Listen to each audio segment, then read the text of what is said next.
মশাই রোজ রাতে এক গ্লাস ফলের রস তৈরি করে আমার ঘরে নিয়ে আসতেন। তিনি অত্যন্ত স্নেহ করে নিজের হাতে আমাকে সেই ফলের রস খাইয়ে দিতেন, আর আমিও তার এই ভালোবাসার প্রতি সম্মান জানিয়ে প্রতিদিন রাতে সেটা পান করতাম। কিন্তু এরপর প্রতিদিন সকালে ঘুম থেকে উঠে আমি দেখতাম যে আমার চুলগুলো খুব এলোমেলো হয়ে আছে, এমনকি আমার পরনের পোশাকও ভীষণ এলোমেলো অবস্থায় থাকত। আমি ঠিকমতো হাঁটতেও পারতাম না এবং আমার তলপেটে প্রায়ই একটা অদ্ভুত ব্যথা অনুভূত হতো। অনেক পরে আমি অনুধাবন করতে পেরেছিলাম যে আমার এই অবস্থার কারণ ছিল শ্বশুরমশায়ের হাতে তুলে দেওয়া সেই ফলের রস। আমার শ্বশুরবাড়ির প্রত্যেকেই নিজ নিজ পেশায় প্রতিষ্ঠিত ছিলেন।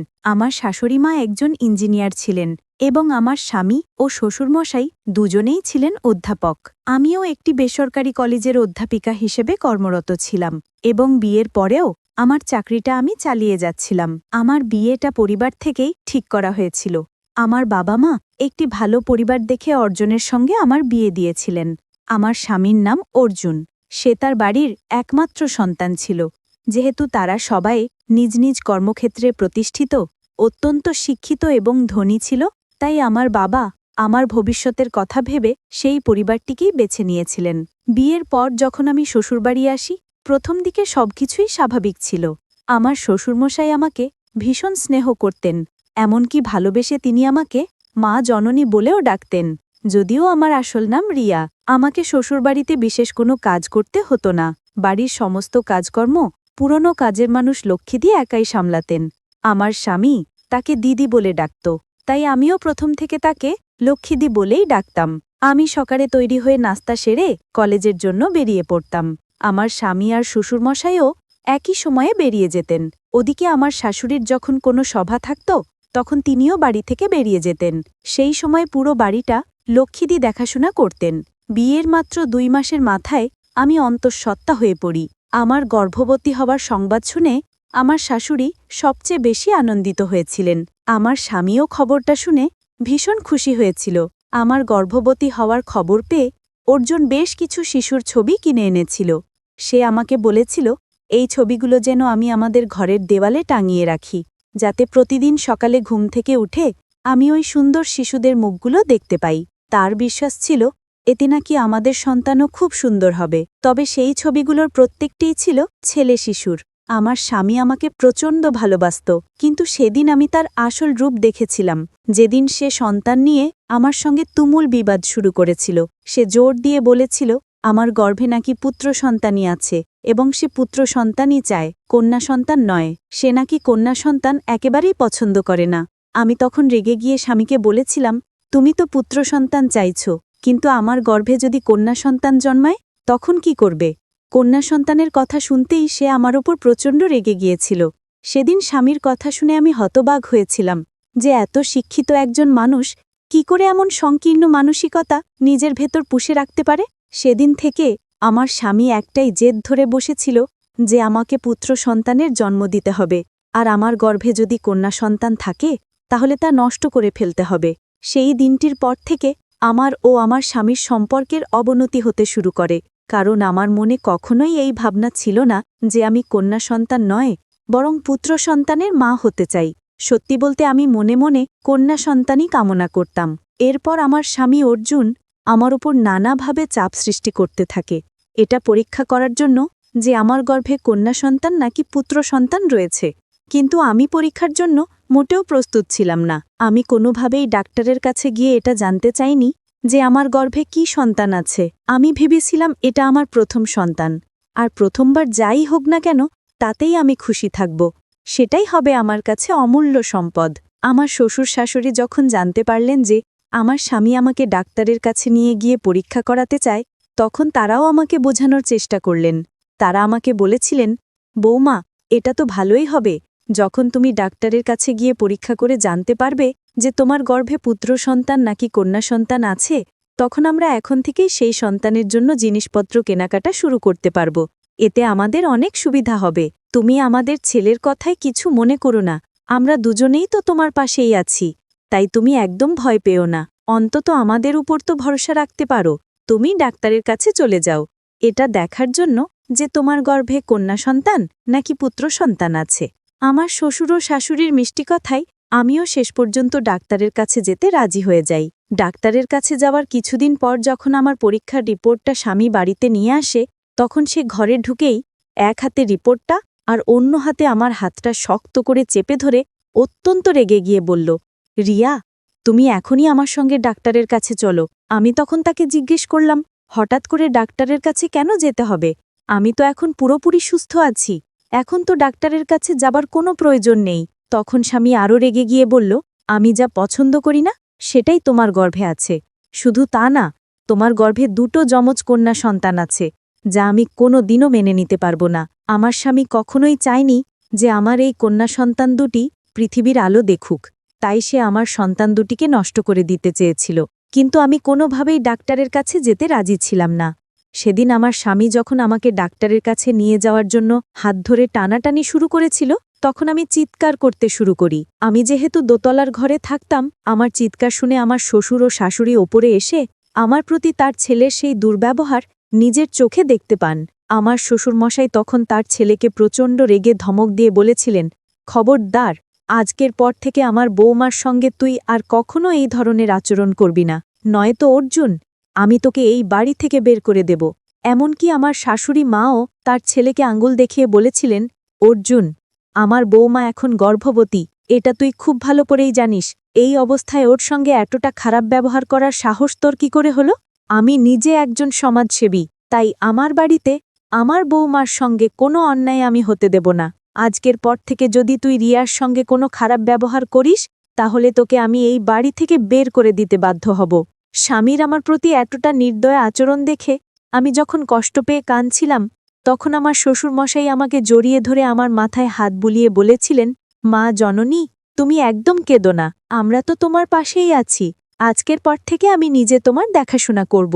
তুমি কোনো চিন্তা করো না, তোমার সন্তানের আমরা কিচ্ছু হতে দেব না, কারণ ওই সন্তান তো আমাদেরও, তাই আমাদেরও একটা দায়িত্ব আছে। এরপর আমার শাশুড়ি বলেছিলেন, বৌমা, আমি তো সারাদিন বাইরে ব্যস্ত থাকি, তাই তোমার শ্বশুরমশাই বাড়িতে থাকলে তোমার দেখভাল উনিই করবেন, তুমি একদম ভয় পেও না।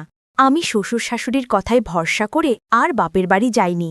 না হলে আমি তো ভেবেই নিয়েছিলাম যে আমার স্বামী অর্জুন যেহেতু আমার সন্তান দুটিকে গ্রহণ করবে না, তাই আমি বাপের বাড়ি চলে যাব। আমার স্বামী অর্জুনের এই খারাপ ব্যবহারের কথাগুলো আমি আমার বাবা মাকে আগেই জানিয়েছিলাম এবং এটাও বলেছিলাম যে আমার শ্বশুর শাশুড়ি কিভাবে আমার যত্ন নেন এবং আমাকে ভালোবাসেন। আমার বাবা মাও আমার শ্বশুর শাশুড়ির উপর ভরসা করেই আমাকে সেখানে রেখেছিলেন, না হলে তারাও আমাকে নিজেদের সঙ্গে বাড়ি নিয়ে যেতেন। সেদিনের পর থেকে প্রতিদিন রাত্রে আমার শ্বশুরমশাই অনেক স্নেহ নিয়ে আমার ঘরে ফলের রস নিয়ে আসতেন, আর আমি সেই রস বেশ তৃপ্তি করেই খেতাম। কিন্তু আমি জানতাম না সেটা কিসের রস, কারণ শ্বশুরমশাই নিজের হাতে আমাকে খাইয়ে দিতেন। শুধু তাই নয়, তিনি বলেছিলেন, রিয়া, তোমাকে নিচে নামার কোনো দরকার নেই, বাড়ির সব কাজ বাড়ির মানুষেরা করে নেবে, তুমি শুধু ওপরে থেকে নিজের আর তোমার সন্তানের খেয়াল রাখো। শ্বশুরমশাইয়ের কথা শুনে আমিও ওপরের ঘরেই থাকতাম, যা প্রয়োজন হতো লক্ষ্মীদেরকে ডেকে বলতাম। ওদিকে আমার স্বামী তো সেই দিনের পর থেকে আমার ঘরে থাকা তো দূরের কথা, আমার সঙ্গে কথাই বলা বন্ধ করে দিয়েছিল। সে আমার মুখ দেখবে না বলে নিচের তলার একটা ঘরে থাকতে শুরু করেছিল, আর আমার শ্বশুরমশাই সকালের নাস্তা থেকে শুরু করে রাতের খাবার সবকিছুই নিজের হাতে আমার জন্য নিয়ে আসতেন এবং আমাকে অনেক যত্ন করে খাইয়ে দিতেন। এভাবে প্রায় এক সপ্তাহ চলার পর কেন জানি না রাতের বেলা শ্বশুরের হাত থেকে সেই ফলের রস খাওয়ার পরদিন সকালে আমার শরীরটা খুব খারাপ লাগত। এভাবে প্রায় 10 দিন কেটে যাবার পর আমি আমার শাশুড়িকে বিষয়টা জানাই। আমি তাকে বলি যে শ্বশুরমশাই আমাকে রাতে যে রসটা দেন সেটা খাওয়ার পরেই হয়তো আমার শরীর খারাপ করে। আমার শ্বশুরমশাই আমাকে এতটা ভালোবেসে রসটা খাওয়াতেন যে আমি তাকে না বলতে পারতাম না। শাশুড়িমা তখন আমাকে বলেছিলেন, বৌমা, এই কিছুদিন আমি সবার কাজে খুব ব্যস্ত ছিলাম, এবার থেকে তোমার খাওয়া দাবার দায়িত্ব আমার, তুমি একদম চিন্তা করো না, দরকার হলে আমি তোমাকে ডাক্তারের কাছে নিয়ে যাব। পরের দিন সকালে যখন আমি নিজের ঘরে বসেছিলাম, তখন নিচ থেকে হঠাৎ আমার শ্বশুর ও শাশুড়ির চিৎকারের শব্দ শুনতে পাই। তাঁরা দুজনে একটি পেঁপে নিয়ে তুমুল ঝগড়া করছিলেন। আমি কিছুই বুঝতে পারছিলাম না যে হঠাৎ করে তাদের মধ্যে কেন এত ঝামেলা শুরু হলো। কিছুক্ষণ পর আমার শাশুড়ি দ্রুত পায়ে ওপরে আমার ঘরে এসে দরজাটা বন্ধ করে দিলেন এবং আমার হাত ধরে বিছানায় বসিয়ে বললেন, রিয়া, তুমি এক্ষুনি তোমার বাবা মাকে ফোন করে এখানে আসতে বলো, আমাকে এখান থেকে নিয়ে যাওয়ার জন্য। আমি তখন খুব ভয় পেয়ে আমার শাশুড়ি মায়ের হাত ধরে বললাম, মা, আমার ভীষণ ভয় করছে, আপনার আর বাবার মধ্যে কি নিয়ে ঝামেলা হয়েছে, আমাকে খুলে বলুন। আমার শাশুড়িমা তখন আমাকে যা বলেছিলেন তা শুনে আমার পায়ের নিচের মাটি যেন সরে গেল। আমি তার কথা শুনে ভয় হতবিম্ব হয়ে দ্রুত আমার বাবা মাকে ফোন করে আমার শ্বশুরবাড়িতে আসতে বলি, আমাকে সেখান থেকে নিয়ে যাবার জন্য। আমার শাশুড়িমা বলেছিলেন, রিয়া, তোমার শ্বশুরমশাই প্রত্যেক রাতে তোমাকে পাকা পেঁপের শরবত খাওয়াতেন, ওই জন্যেই তোমার শরীর খারাপ করত। আর পাকা পেঁপের শরবত তোমাকে কেন খাওয়ানো হতো সেটা তুমি নিশ্চয়ই বুঝতে পারছ। শাশুড়ির কথা শুনে আপনারাও হয়তো চমকে উঠেছেন। হ্যাঁ, আমার শ্বশুর প্রত্যেক রাতে আমাকে পাকা পেঁপে শরবত করে খাওয়াতেন, যা আমি জানতেও পারিনি। শুধু তাই নয়, সকাল থেকে রাত পর্যন্ত প্রত্যেকটি খাবারের সঙ্গে তিনি পেঁপের কিছুটা অংশ মিশিয়ে দিতেন। আমার শ্বশুরমশাই কেন আমাকে পেঁপে শরবত খাওয়াতেন তা হয়তো আপনারা এতক্ষণে বুঝতে পেরেছেন। আসলে আমার শ্বশুরমশাই তার ছেলের সঙ্গেই হাত মিলিয়েছিলেন, যা আমি বা আমার শাশুড়িমাও ঘূর্ণাক্ষরে টের পাইনি। আমি তো ভাবতেও পারিনি যে আমার শাশুড়িমা আমাকে এতটা সাহায্য করবেন।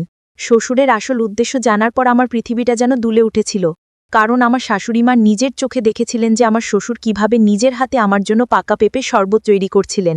আমার শাশুড়ি সবকিছু বুঝতে পেরে আমার শ্বশুরকে বাধা দেবার চেষ্টা করেছিলেন। সেদিন আমার বাবা মা যখন আমাকে সেখান থেকে নিয়ে যান, সেদিনই আমার শ্বশুরবাড়ির সঙ্গে সমস্ত সম্পর্ক ছিন্ন হয়ে যায়। কারণ আমার শ্বশুর আমার স্বামী স্পষ্ট বলে দিয়েছিল, ওই বাড়িতে থাকতে হলে আমাকে আমার গর্ভের সন্তান দুটোকে নষ্ট করতে হবে, যা আমি কোনোদিনও করতাম না।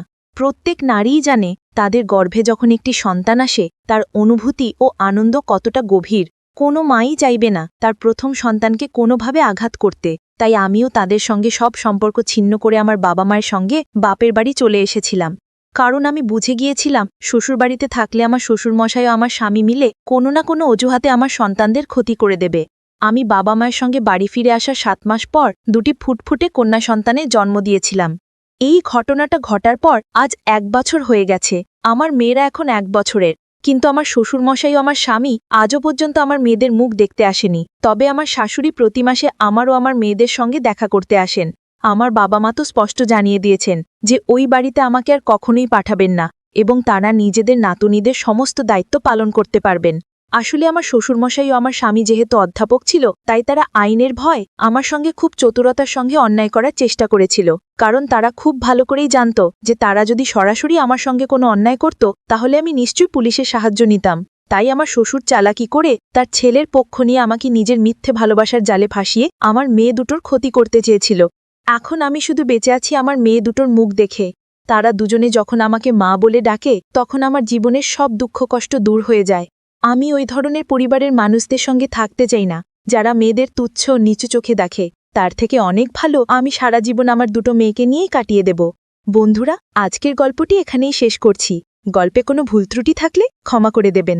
গল্পটি ভালো লাগলে অবশ্যই লাইক, শেয়ার ও সাবস্ক্রাইব করতে ভুলবেন না।